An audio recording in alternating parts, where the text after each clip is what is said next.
part of the mystique about people that like to hunt too, I think, is that we get to go back in time a little bit.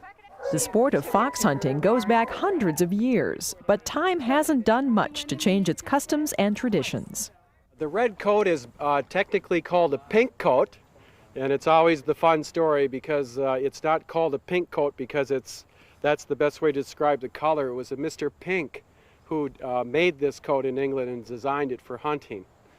So the scarlet color for number one gave information to people about who was to ride in what position, because the red coats are always supposed to be ahead of the dark coats. And my suspicions are there might have been a little bit about the color so that someone might not be taken for someone else's prey along the line. I'm Anita Romfo, and I'm Master of Foxhounds and Huntsman of the Long Lake Hounds.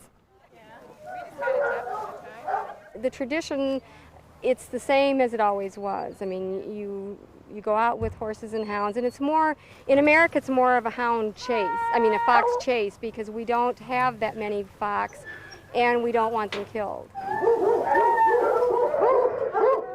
I'm always very clear to people when they ask what I do for a hobby, and I mention fox hunting, that one of the first things out of my mouth is to make it very clear that we do not hunt live game. It's a drag hunt. We lay a scent, and the sport is to watch the hounds work, not to chase animals around and do damage. The route is determined by these two riders. They are laying the drag, or spreading the scent, ahead of the pack.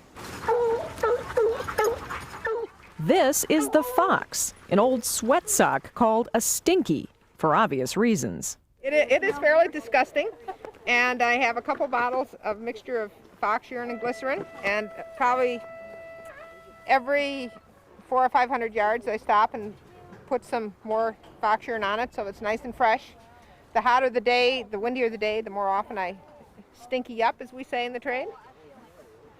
So you certainly know who your friends are when you do this, because you go home smelling differently than most people smell. Things weren't always like this. When the Long Lake hunt began 50 years ago, a man laid the scent on foot, running ahead of the pack. The hounds have a tough job. Sometimes the scent only lasts 5 minutes. It's the hounds and how they work together that captivate most hunt riders. Our primary goal is to try and position ourselves in the best position so that we can view the hounds, and then even better yet, if we can listen to the music of the hounds as they give tongue during the hunt. The huntsmen know their hounds so well that they know the voices even of the hounds, and they know who's talking, and some hounds are sometimes a little more honest than others, but there's a lot of activity going on with during the hunt between the hounds that you learn to appreciate once you've been out for a longer period of time. While the hounds may get star billing at the hunt, the horse is also important, navigating through mud, fields, and woods while taking several jumps during the course of a hunt. The partnership with the horse is what's fascinating, too. This is his second season, and he has learned his job so perfectly, and he's so proud of his job.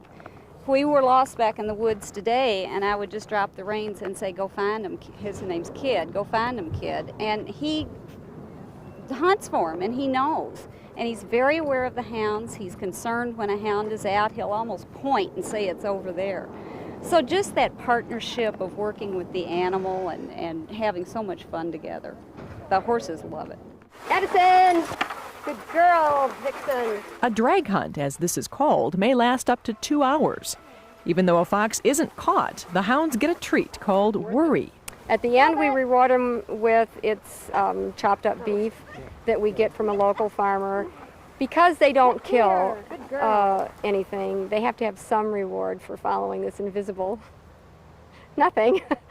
What's the allure of fox hunting? The hounds, horses, riding cross country, the tradition? Sometimes hard to put everything in words about how the emotions and the feelings run with a sport. I think there's a certain amount of spirituality to fox hunting too, because we feel so good after we ride, and there's a lot of harmony, if you will, and togetherness.